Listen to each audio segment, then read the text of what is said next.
Behind the Scenes. Behind the Scenes with Sue Palmer, the Horse Physio, 28th November 2024. Find out which 2 things I can't live without, where you can learn more about bit fitting, and hear about a mare I visited recently. 2 things I couldn't live without. Well, okay, couldn't live without is a bit extreme, but there's a couple of items that are really, really important in keeping me going. And since it's Black Friday week on Amazon until 2nd of December, I thought now would be a good time to share them, in case they're helpful to you. Just to be clear, the links in the description are affiliate links, so if you buy through these links, I get a few pennies, literally, for recommending them, at no extra cost to you. The first one that several clients have asked about is my Aurora heated gilet.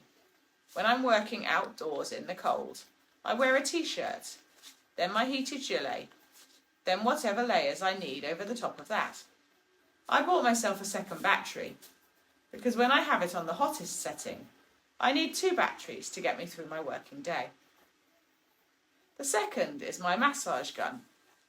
I bought this several years ago, and I use it to focus on whichever bit of me is most sore at the time, or to treat my neck, shoulders, arms, legs, hands and feet. I'm lucky that my back doesn't generally get sore, but if it does, I persuade my son to use it to massage my back. Anyone I've used this on has been impressed with how effective it is. Obviously, as a physio, I did my research into which I felt was the best massage gun. Earlier this year, I overstretched my hip, trying to be an overachiever in yoga, and that took several months to settle. The massage gun was invaluable in settling the pain so I could get to sleep. At the moment, I have heel pain, likely plantar fasciitis, from pushing off too hard in the kids versus parents rounders match at the school end of year celebrations. Out of all the exercise and pain relief options I've come across, the 2 I find most helpful are the massage gun and the rope exercise from Helen Hall's short online course, Troubleshooting Checklist for Walkers and Runners. Bit fitting. I was asked for my thoughts on choosing a bit fitter. That's not my area of expertise, so I'm unable to offer advice. However, I know someone who can. Bit and bridle fit consultant James Cooling, who is a GP as well as an intelligent horsemanship recommended trainer, has this to say on the matter. I started bitting horses by a chance opportunity after seeking help with velvet. I enjoy learning and undertook lorinary training and worked with a horse bit fitter initially. During this time, I developed the consultation model, trained a number of colleagues around the country, and co-wrote and examined on a Lancashire accredited bit and bridle fitting course. This evolved over a number of years, and during lockdown, myself and my colleagues formed the Association of Professional Bit and Bridle Fitters. The APBBF are an independent, not-for-profit organisation with the aim of setting a standard and professional approach to bit and bridle fitting. We're independent of any brand or manufacturer and do not sell anything. We take a whole horse approach to bitting and promote welfare of the horse as priority in every consultation. We're also keen to improve education around bitting and bridle fit and frequently provide lecture demos to other equine professionals and organisations. We undergo annual CPD to ensure we remain up to date with the information we provide.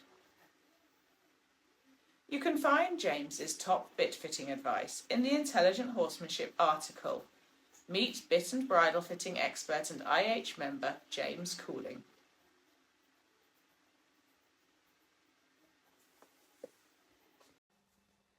Travelling to treat horses. Recently, I travelled to Northamptonshire to assess and treat a beautiful 18-year-old mare. She's only been in this home for a couple of months, but her astute owner thought she'd recognised some of the behaviours from the ridden horse pain ethogram. Whilst video footage and discussion over the phone can be very helpful, there's nothing quite like putting my hands on a horse to feel what's going on. For those of you who don't know me, I'm based in Stafford in the UK, but but I'm willing to travel up to 2.5 hours for a one-off visit to assess and treat a horse. Since I live in the Midlands, this enables me to cover quite a bit of England and Wales. I won't go into the history of this mare, other than to say that it seems likely that the level and intensity of her work has been varied over the past 3 years.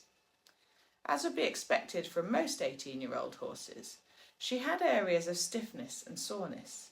She shows no overt lameness, including following flexion tests from the veterinarian, who assessed the mare a month before I saw her.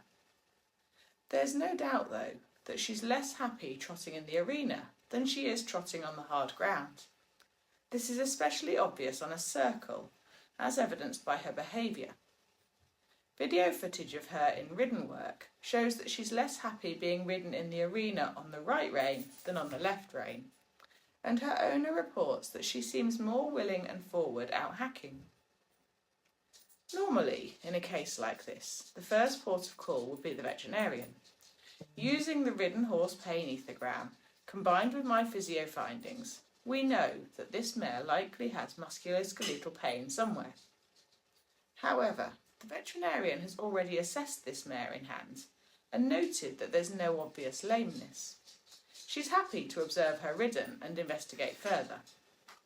So, unusually, taking into account the mare's age and history, I've recommended initially focusing on gradually introducing a low level of consistent work and monitoring her behaviour over the next 3 to 6 months.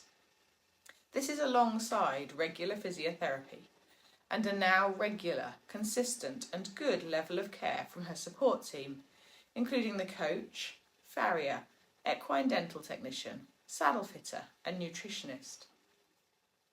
If this mare was a human, not a horse, we would definitely work on strength and conditioning before going down the medical route.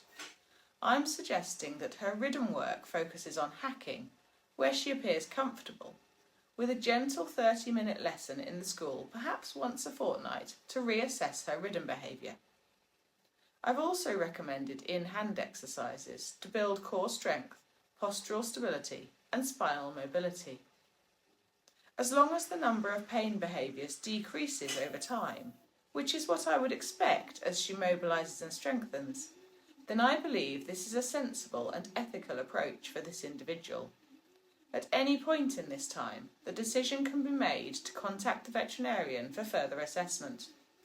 If veterinarian support is needed, then the fact that she's in consistent work will make it easier to carry out investigations.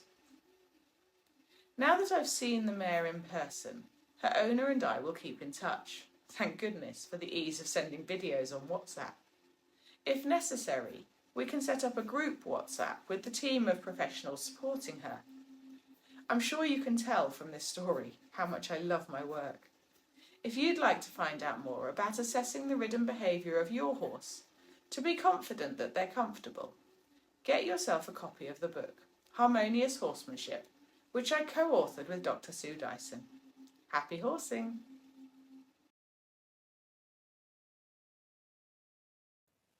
I'm Sue Palmer, the Horse Physio, specialising in the links between pain and behaviour in horses, and focusing on prevention, partnership and performance. I'm an author, educator and award-winning Chartered Physiotherapist, promoting the kind and fair treatment of horses through empathetic education. You can find the Horse Physio on the web, Facebook, Instagram and YouTube. For news, views and exclusive deals, subscribe to my free newsletter.